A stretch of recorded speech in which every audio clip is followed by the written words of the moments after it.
Let's do it. We're going to be talking about Freddie Gibbs and Madlib's Bandana. Freddie Gibbs, Gary, Indiana MC, known for his tough demeanor and bassy voice, and Madlib, legendary Oxnard producer, known for his terrific sampling and curation, also for his legendary collaborations. J-Lib, Mad Villainy, Freddie Gibbs and Madlib, some great Fred Villainy. Fred Villainy, J. Fred, Mad. I was just gonna say Madman. Madman. Yeah.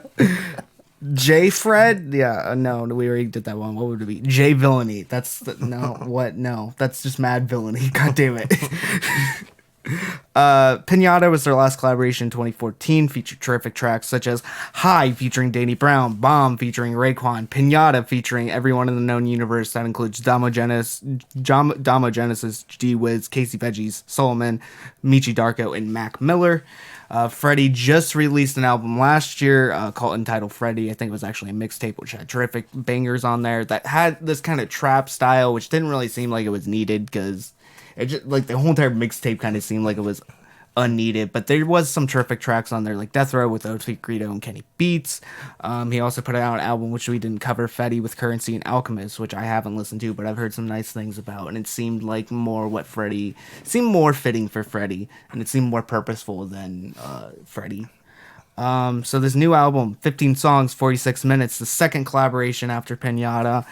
And for the most part, I think it's not as good as Pinata, but it's still good. I think they still bring the best out of each other. They work their well-oiled machine. I think Madlib has essential beats, and Freddie has essential flow and charisma and demeanor. He's a tough exterior, and he has like a fucking Ferrari engine on the inside. He's like a tank body with a Ferrari engine. That makes sense. Okay. Makes sense. It's a very fast tank and we should all be afraid. Because it can go really fast. Okay, that's good. I found this album to be very enjoyable. I think that, like you said, they really bring out the best in each other. Freddie Gibbs works really well with Madlib. After listening to Freddie last year, his mixtape, I honestly felt a little burned out on Freddie Gibbs.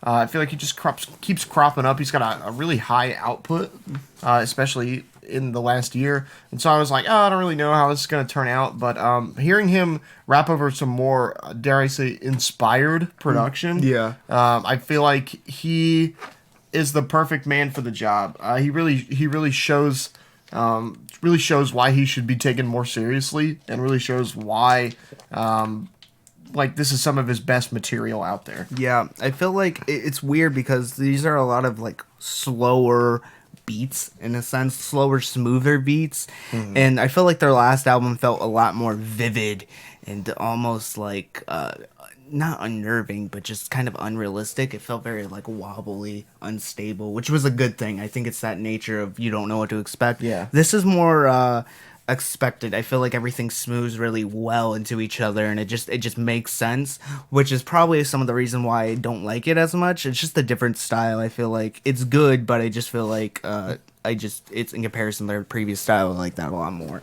I feel like Freddie Gibbs is rapping over beats that he shouldn't be rapping over in a good way. Like, it just seems like his flows don't fit Madlib's production. But in reality, it does, because that switch up, that mix is just so well. It's like when you hear, you ever see those videos of people, they put like the Thomas Tank Engine theme and they put like Childish Gambino over? That's this album.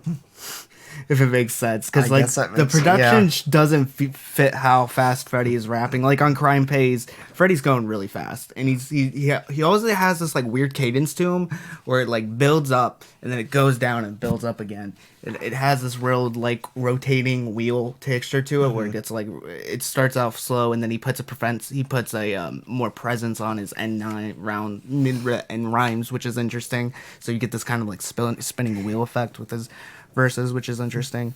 There's some terrific features on here, like Pusha T and Killer Mike on the hook is really interesting. I like that collaboration. I'm glad he's on this album. Pusha T has a great line. He's technically still doing his I sold cocaine at one point, so is Freddie Gibbs. He's doing the same thing, but I think it makes sense more in this context. It's like with Conway, at least he's doing it with someone else who says he's still sells cocaine. Yeah. Pusha T had the line, "It was Snowfall and Reagan that gave me the visuals." Pusha T voice. I can't do a Pusha T voice. Give me no, that's not even close. Can you do Pusha T voice? It was Snowfall and Reagan gave me the visual. Obama opened his doors knowing I was a criminal. You got to end it. Yeah. Okay, good. You ended it with the He even did that too. I was very, very pleased with that. I like the visual of it. Just like it talks about kind of the drug war, the war on drugs that Reagan started, and then that preceding to him going in the White House, which is really interesting. But it also gives us like the idea of change and how he was able to get himself out of that lifestyle and move it into something more positive for himself is really smart. And he delivers a killer verse that really goes in toe to toe with Freddie's. The Yosemite also Most Def feature is very terrific, and these are some really longer features, especially the one with Black Thought, how they fit all on the same track. We get these 3 long verses back to back, no real hook to the thing, is really interesting. Yeah, I really like that because every single time it starts with Yassine Bey rapping about like school, and like education, and then he says like education in life, and then Black Dot does it, and they both say it together, and Freddie comes in at the end, and they finally end it the same exact way, but like it just keeps adding people onto it. I think it's really cool. It almost gives the notion of like group vocals without like actually being there. Yeah, Anderson .Paak's features fantastic. Anderson .Paak over Madlib Madlib production is brilliant. Something we need more of. We need an entire album of that because that just sounds, it's just delicious sounding. It feels like it seems like a 5-course meal. That Anderson .Paak over Madlib production, it feels like a full feast. Oh yes, a musical feast. I think I would even go as far to say that Giannis is my favorite track on here. Anderson .Paak just adds this bouncy personality that is way more comparable to Madlib than Freddie is, but the way that they play off of each other make it almost dark and eerie, as well as like being really epic. Yeah. My favorite track on this is probably either Flat Tummy Tea or Cataracts, because I like the livid. Those are the 2 more livid, like splice heavy moments on this album in this sense. It gives me kind of unseen Quasimodo vibes, which I really enjoy. Now he's definitely seen. He's right on the cover. Can we why is Quasimodo like, I don't, like an anteater? He reminds me of... He reminds me of Alf. Like, is Quasimodo like anteater in Japanese, China? I don't know. What is Quasimodo language for? Quasimodo dragon, right? That's Komodo dragon. Komodo dragon. Quasimodo's the name of the guy in Hunchback of Notre Dame. Okay. I don't know what Quasimodo is supposed to be. He reminds me of like an anteater, but he also reminds me of like an alien. Like I said, he reminds me of Alf. He's Alf. He eats cats. I think he does. And smokes cigarettes. He eats cigarettes. He eats cigarettes, eats cats, and hangs out with a zebra who's Freddie Gibbs for some reason, because he's half man, half cocaine. Which apparently to Spotify, half man cocaine, which is one of the tracks on here, is not explicit. But crime pays is when you do crime, it pays, and you get the explicit rating. But when you're half man, half cocaine, it's not. It's like Freddie, like the normal person's like body chemistry is like 70% water, right?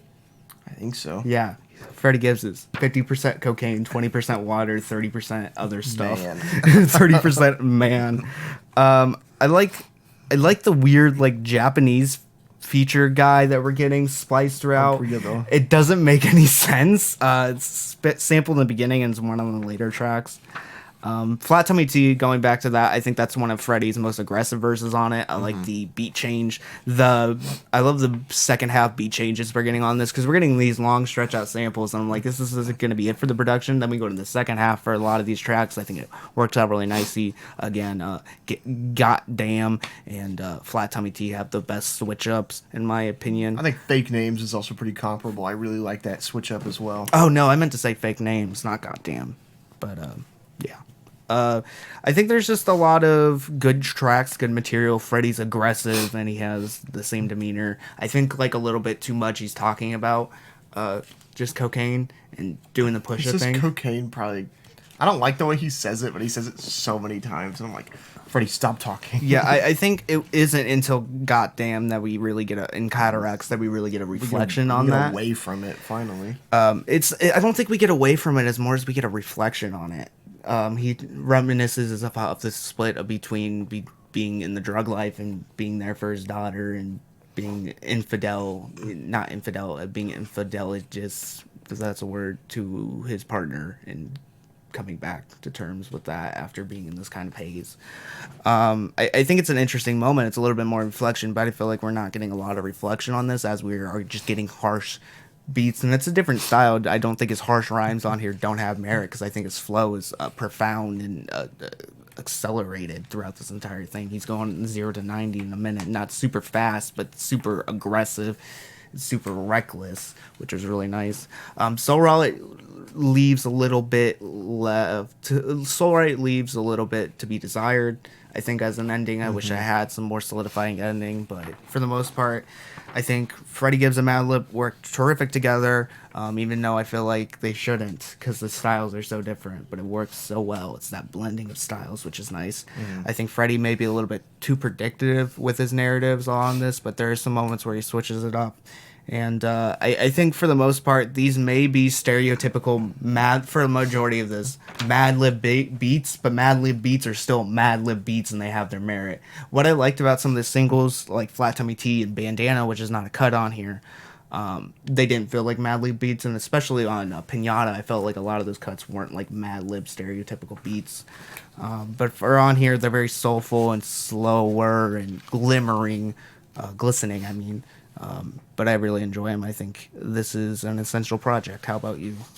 How about I? Yeah. I definitely think it is an essential project. I had tons of fun listening to this. I think it was great. I think that I think the cover art, I just want to talk about that for a second. I feel like it really makes sense in the way that it is presented. I think it's probably one of my favorite album artworks of the year. It's one of the most surprising, because just going from the basic Pinata cover to this is very interesting, and it reminds me a lot of it's pretty much the Quasimodo covers, a lot of them. Yeah.